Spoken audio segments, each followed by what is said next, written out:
Hello friends, स्वागत है आपका ऑनलाइन स्टडी आरएस में।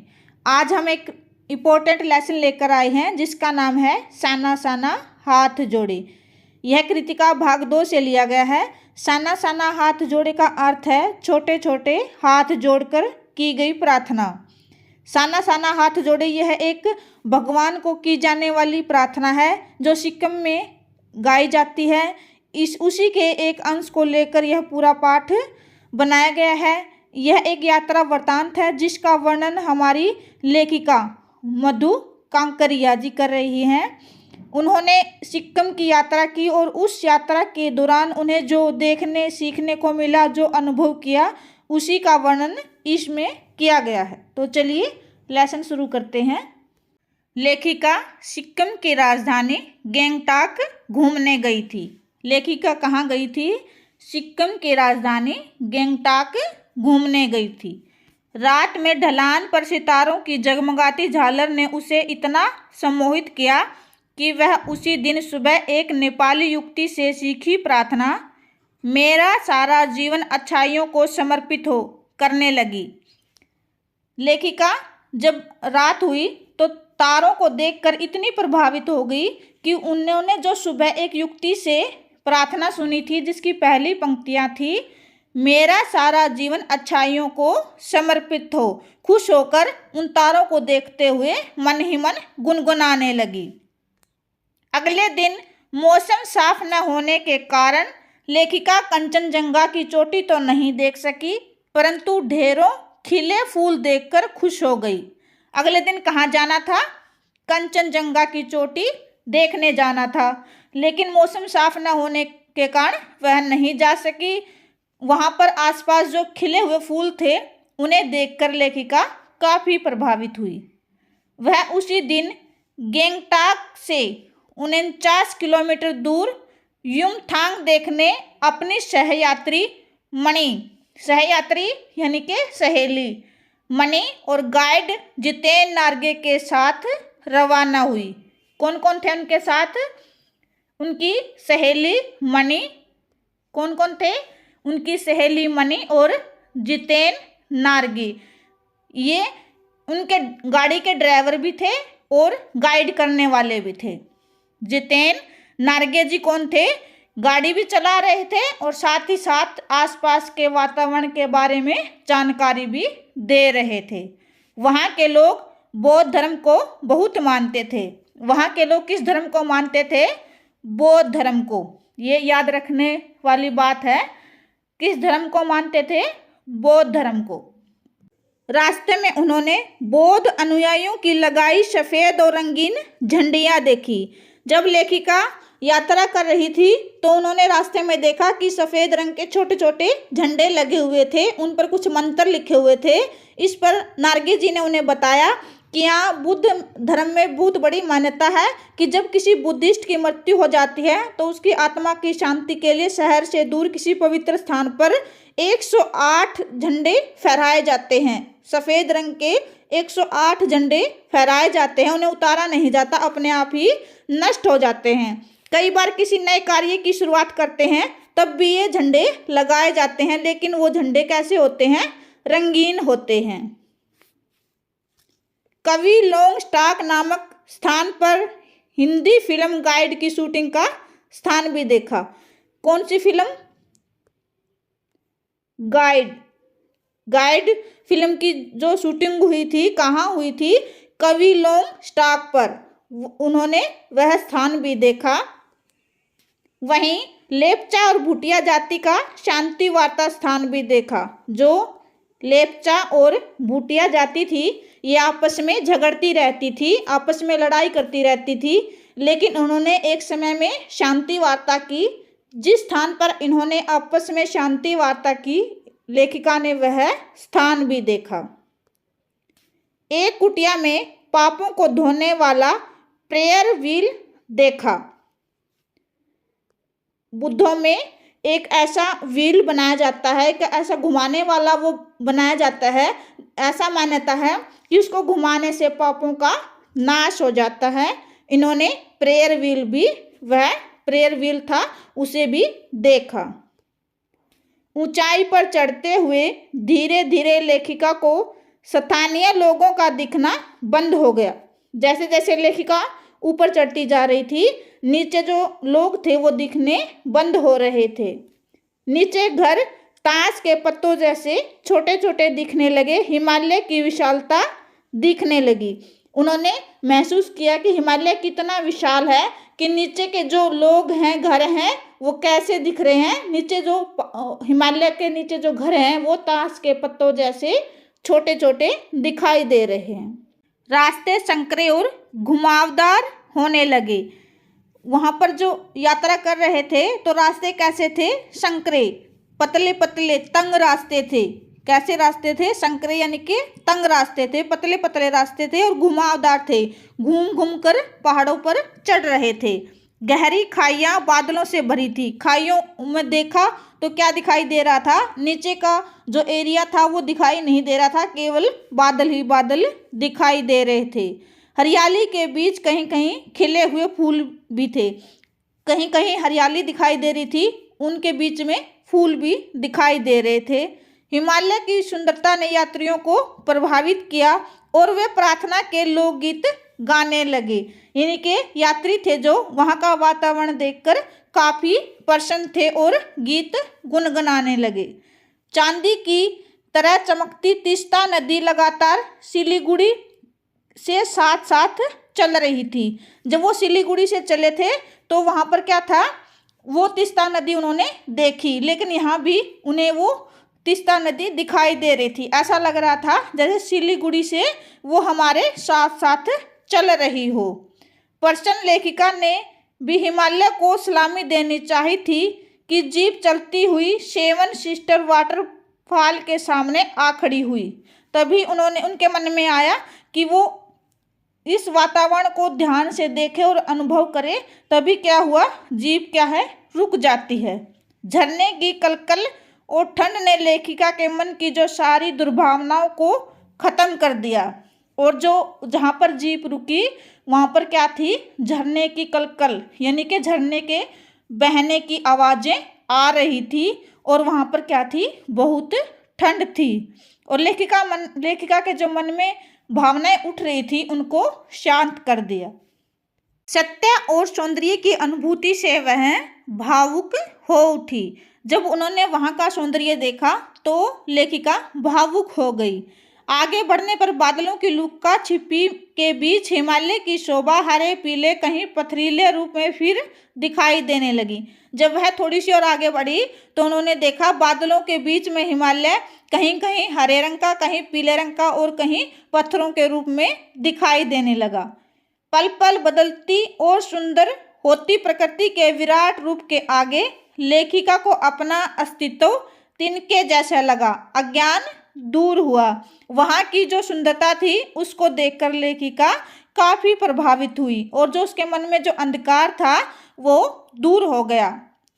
आत्मज्ञान होते ही एक बार फिर उसने प्रार्थना, मेरा सारा जीवन अच्छाइयों को समर्पित हो, दोहराई। उन्होंने जो प्रार्थना सुनी थी उसको उन्होंने दोबारा फिर गुनगुनाना शुरू किया। कौन सी प्रार्थना थी? ये प्रार्थना की पहली पंक्तियां हैं, मेरा सारा जीवन अच्छाइयों को समर्पित हो। इसको क्या है? लेखिका गुनगुनाने लगी। लेखिका ने बच्चों को पीठ पर बांधे संकरे रास्तों को कुदाल से चौड़ा करती पहाड़ी स्त्रियों को देखा। लेखिका ने देखा कि जो वहाँ पर काम करने वाली स्त्रियां हैं वो अपने बच्चों को पीठ पर बांधे हुए कुदाल यानी कि फावड़ा, जमीन को खोदने के लिए एक यंत्र होता है जिसे कुदाल कहते हैं, उससे रास्ते को काटकर चौड़ा कर रही थी और अपने बच्चों को पीठ पर बांधे हुए थी। चाय बागानों में काम करने वाली स्त्रियों को भी देखा और जो चाय की खेती करते हैं, चाय के जो बागान होते हैं उनमें काम करने वाली स्त्रियों को भी देखा। 7-8 साल के ऐसे बच्चों को देखा जो 3-3.5 किलोमीटर की चढ़ाई पैदल चढ़कर पढ़ने के लिए विद्यालय जाते हैं। लेखिका ने ऐसे छोटे छोटे बच्चों को भी देखा जिसके पास इतनी सुख सुविधाएं नहीं है कि आने जाने का प्रबंध किया जा सके, वो पैदल चलकर ही स्कूल जाते हैं।